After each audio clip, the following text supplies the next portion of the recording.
friends, and welcome back to my channel. Even though I haven't bought many books in the past year or two, I still have quite a few books on my shelves that are yet to be read. And even though I haven't tallied up the number in quite some time, I know by looking at my shelves that there are quite a few that have not been read. So in this video, I want to go ahead and tally everything up, talk to you about the total, and then we can walk through every single book on my shelves that I have not read. So this is a TBR video, but it's also not a TBR video because I have no intention of reading all of these books in the next year. I can definitely try to read everything off of my physical TBR, but some of these things are just not things that I realistically am gonna get to anytime soon. I think that when I buy books, I try to buy things that are relevant and that I'm interested in reading right then. But sometimes it's nice to buy classics or buy things that I think are important to read at some point, but that are not priority things. So this isn't necessarily spoiling my future TBRs. It's just kind of for accountability to talk about how many books that I have not read. So I am going to grab a little sip of my kombucha and then we will tally up all these books.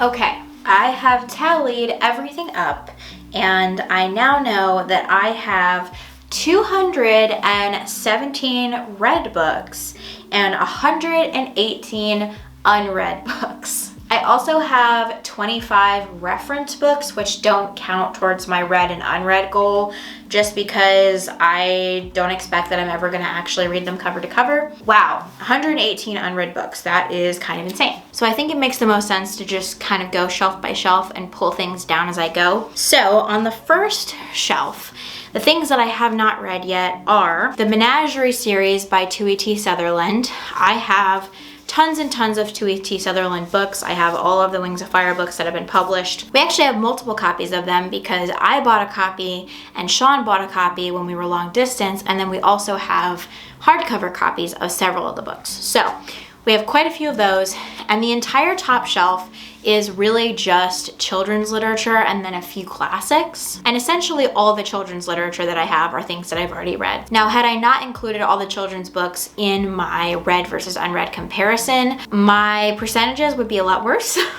So I'm just gonna give myself credit for those books, even though they're children's books, and move on. So Sean and I have not read this series at all. I bought them for him as a gift one year, knowing that it probably would take us some time to get to them, but that we wanted to own them anyway. So that's the Menagerie series. And next up I have some classics, or classic literature adjacent things. Most of them are used copies, so they're things that I picked up that I figured I would read at some point, so I just bought them when I found them. But this is East of Eden and The Grapes of Wrath by Steinbeck. I have read some of Steinbeck's stuff.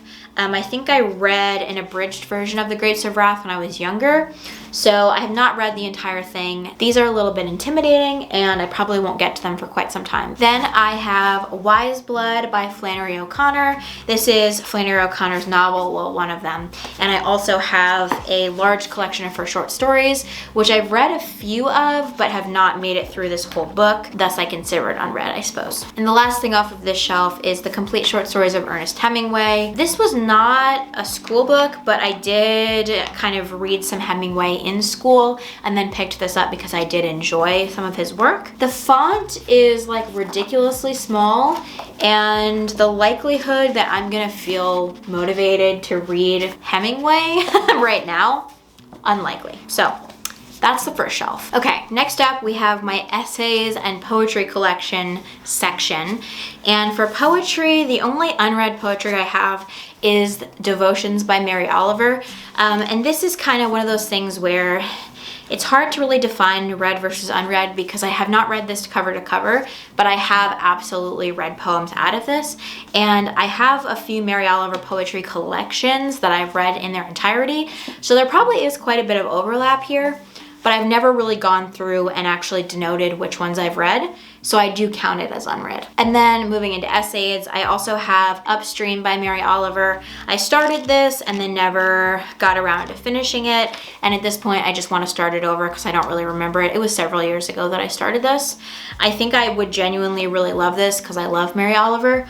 I just haven't gotten around to it. The next one is kind of a random one that I picked up in a bookstore back home, and it is Stranger Faces by Namwali Serpell. I really just picked it up because I loved the cover and the topic sounded interesting. So I guess it talks about how the face is the basis of humanity, the source of identity, truth, beauty, authenticity, and empathy. So it says Stranger Faces imagines a new ethics based on the perverse pleasures we take in the very mutability of our faces. So kind of random, but I really just did buy this because of the cover, and I still am interested in it. It sounds like a cool topic, but unlikely that I'll get to it super soon. And the rest of these are all book related. So I have 7 Kinds of People You Find in Bookshops by Sean Blythell.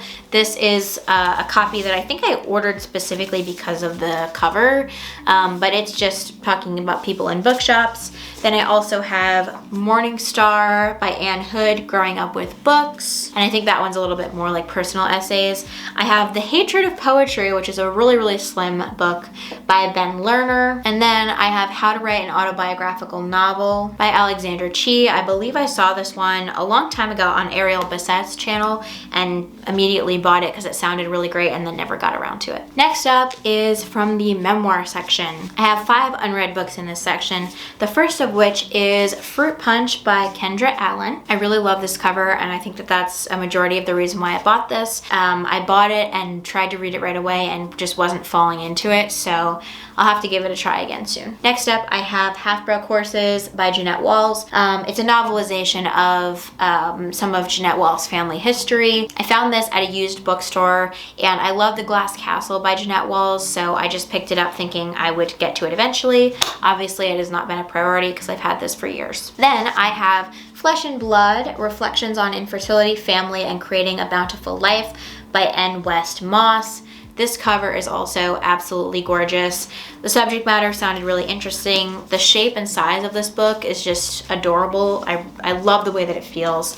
And it was on sale when I bought it at a used bookstore. So that's this one. Then I have Haben, the Deaf-Blind Woman Who Conquered Harvard Law by Haben Girma. And then the last memoir I have is Eat a Peach by David Chang. So I'm really interested in stories of people in the culinary field. I picked this one up on a whim. It sounded really interesting, and I think David Chang's an interesting person. So that's this one. Here are all the nonfiction books I haven't read. I do have some reference books in this category as well, so I didn't include them since I'm probably never going to actually read them cover to cover, but these are the ones that I do plan on reading cover to cover. So a couple of these are on my recent TBR, and you've probably heard me talk about them, and they are Screaming on the Insides, The Unsustainability of American Motherhood by Jessica Gross, Tiny Traumas by Dr. Meg Arl. This one I don't think I've talked about, and it is Quarter Life, The Search for Self in Early Adulthood by Satya Doyle Bayak. Then I have this behemoth,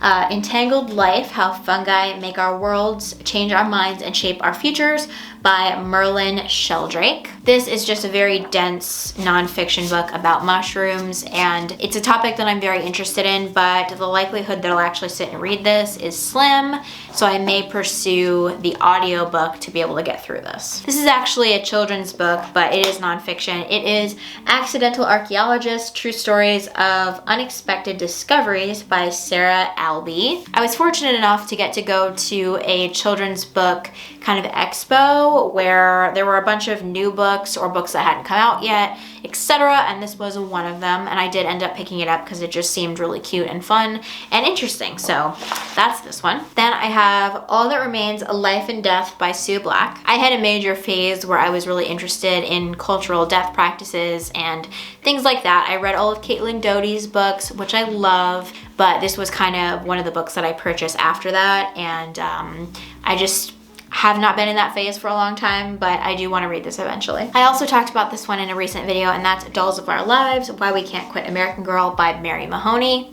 looking forward to reading this one. Then I have two that I don't know when I'll ever get around to. This one is March Sisters on Life, Death, and Little Women by a couple of authors. It does have Carmen Maria Machado as an author who I love and am interested in, reading more of her work.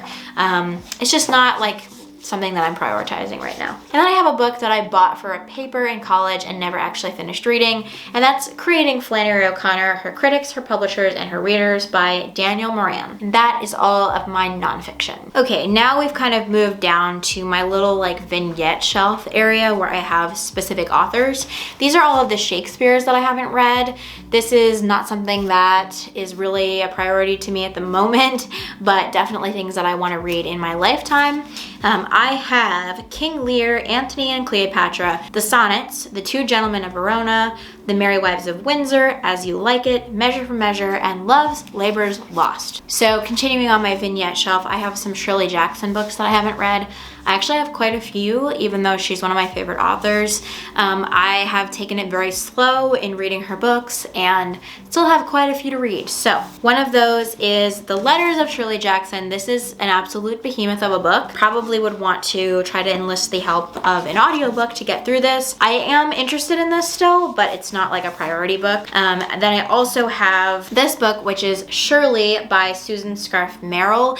This is a novelization of Shirley Jackson's life. And then I have these two collections of her various works. So they are Let Me Tell You, New Stories, Essays, and Other Writings of Shirley Jackson. And then this one is Just an Ordinary Day, which is all just stories. Then I have The Lottery and Other Short Stories. Now I have read some of these, but again, with short story collections that I haven't read cover to cover, have to consider them unread. And then I have quite a few of her novels here that are unread. I've just been collecting them and waiting for the right moment to dive into them. So they are Dark Tales, Hangs a Man, The Bird's Nest, The Road Through the Wall, Come Along With Me, and The Sundial. Come Along With Me, I believe, is stories and then an unfinished novel. So the rest of them are novels. Okay, moving into translated literature, these are all of my Charco Press books that are unread. So I have Dead Girls by Salva Almada. This is on a TBR for this year, so definitely want to read this one. A Perfect Cemetery by Federico Falco. Loop by Brenda Lozano. The German Room by Carla Maliandi. And finally, Elena Knows by Claudia Pinheiro. Then I have A Sunny Place for Shady People by Mariana Enriquez. Super excited about this one. The House Guest and Other Stories by Amparo de Villa. This one is a bit embarrassing. This is Blood Red by Gabriela Ponce. This is an ARC.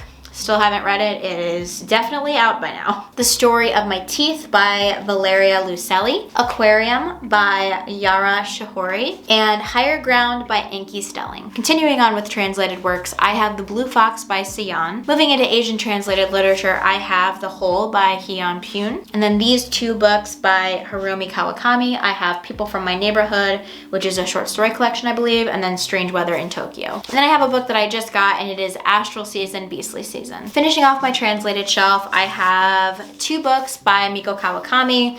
I have Heaven and All the Lovers in the Night. Very ashamed to say I haven't read these yet after reading her book Breasts and Eggs that I really loved. Just haven't gotten around to it. Isn't that how it goes? I have Before Your Memory Fades by Toshikazu Kawaguchi. This is the third book in the Before the Coffee Gets Cold series. And I know that there are two more out now, but I don't have them on my physical TBR. And I do need to get through this one before I purchase any more of them. I have Sweet Bean Paste by Durian Sokigawa, Diary of a Void by Emi Yagi, The Guest Cat by Takashi Haride, and Territory of Light by Yoko Tsushima. Oh my goodness, I'm starting to feel a little bit ashamed of my book buying to reading ratio. These are the short story collections written in English that I have not yet read, and this is the last section before general fiction. Starting off, we have Girls of a Certain Age by Maria Adelman, Skinship by Yoon Choi, Because They Wanted to by Mary Gateskill, Florida by Lauren Groff, Cosmogony by Lucy Ives, Peach Pit, which is a compilation of short stories compiled by Molly Llewellyn and Crystal Buckley, We Want What We Want, stories by Alex Olin, You Will Never Be Forgotten by Mary South, Tunneling to the Center of the Earth by Kevin Wilson, and Verge by Lydia Yuknovich. Well, let's dive into general fiction.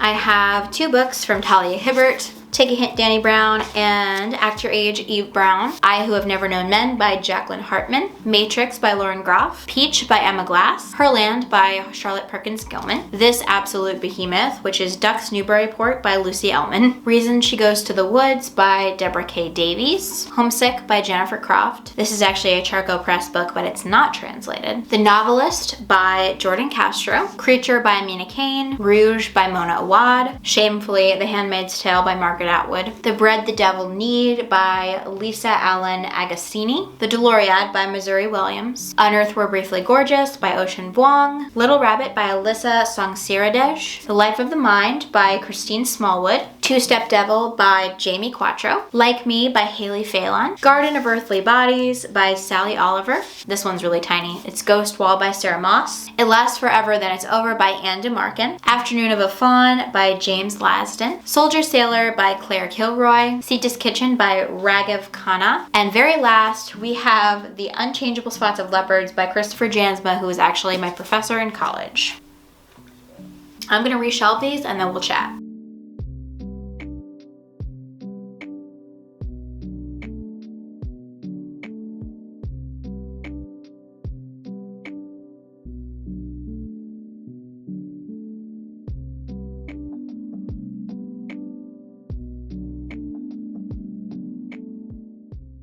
Okay, so reflecting on that experience, right? I think that making yourself pull every single unread book off your shelf, talk about it, and then put it back on your shelf is kind of an exercise in reminding yourself to actually read the books on your shelf. It's nice as a refresher, but also a accountability tool to help me focus on reading the stuff on my shelves. I will say that after looking at all of those books, I do think that there are a few that I could reasonably unhaul. I kind of just keep them around because they sound interesting enough. So yeah, I can't promise that all these books will be read in the next year or the next 2 years even. Some of them might leave my collection, some of them may still be in waiting, some may be read but then leave the collection after. I have no idea. What I do know is that it is helpful to get an accurate understanding of what you have, and remember that you can just shop your bookshelves instead of shopping a bookstore sometimes, because there are lots of things, at least for me, there are a lot of things that I still have to read. So I hope that video was interesting, informative, fun, whatever you take from it, but it was fun to film. So thanks so much for watching, and if you enjoyed this video, feel free to give it a like and subscribe, and I will see you in the next one. Bye.